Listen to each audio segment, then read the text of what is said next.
Alright guys, today we're going to talk a little bit about how to Vexilar for beginners. This model we have in front of us is the FL8. So the FL8's the most basic package you can get with Vexilar.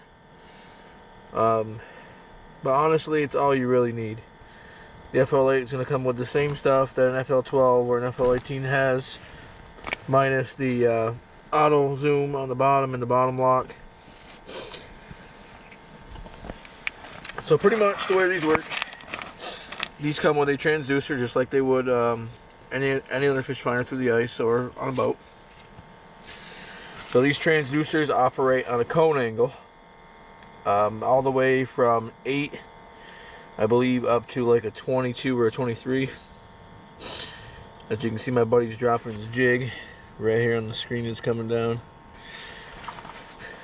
So with a larger cone angle, like a 19 or above, you're going to have a wider pattern on your cone.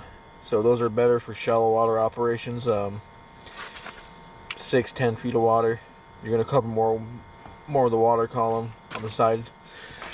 If you're fishing deeper water for like lake trout, salmon, anything that's going to inhabit 80 to 100 foot of water, you're going to want to use a smaller cone angle, like an 8. 8 is perfect for deeper water situations. It's going to give you more accurate readings when you're close to the bottom. So today we're fishing in right around 22 foot of water. I know it's hard to see.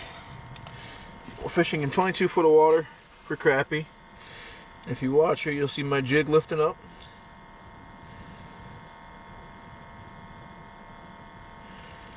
As you can see my jig coming up right there. We're marking some fish down near the bottom. There's quite a few of them down there, a lot of smelt. Vexilar, you have a couple settings on the side over here.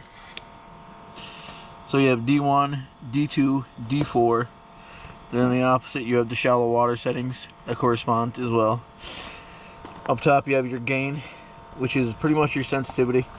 The higher your gain, the more stuff you're going to pick up in the water column, bubbles, zooplankton at night, etc., stuff like that. This right here is your IR. Let's see here. I got my buddy fishing right next to me with his Vexilar as well. And what we'll do is I'll toggle his IR and we'll see if we can get some interference here. Alright, you guys see that ring going around? That's IR interference. So if you're ever fishing with somebody or close to somebody that has a Vexilar or hummingbird, just run your IR button a couple times. So let's see if I can get rid of that.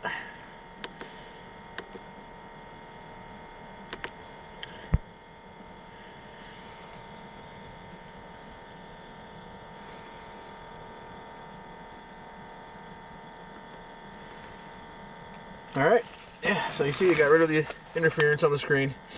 Sometimes you just got to mess with the IR button a little bit to get the right setting.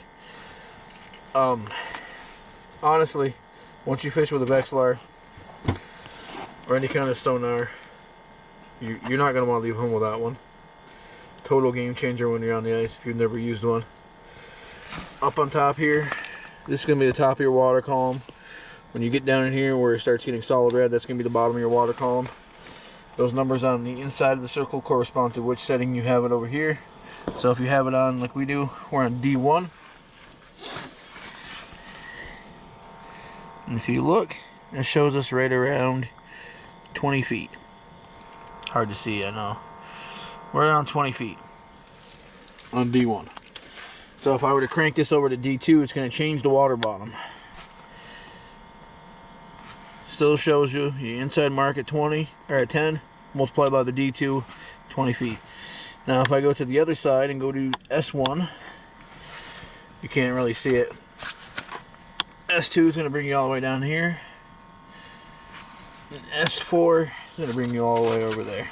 So a good setting if you're in like 20 foot of water for us is D1.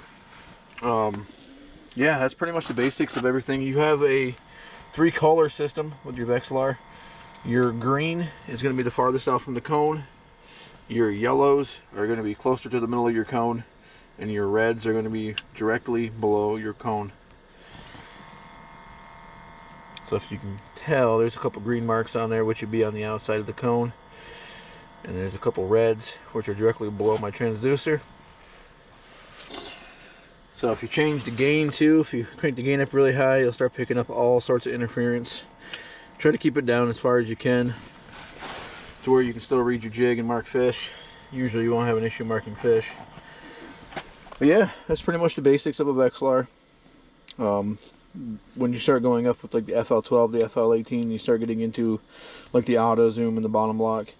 Those are different features that you can get with the next levels up with the Vexilar.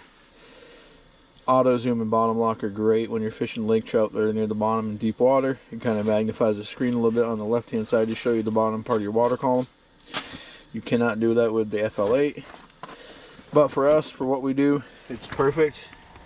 And as you can see, we're catching crappie today. Yeah, I would never buy another system, and that's my personal opinion. Hopefully this video has helped you guys out. Don't forget to subscribe, like and comment, and enable notifications. We'll have more great videos on the way. Thank you guys.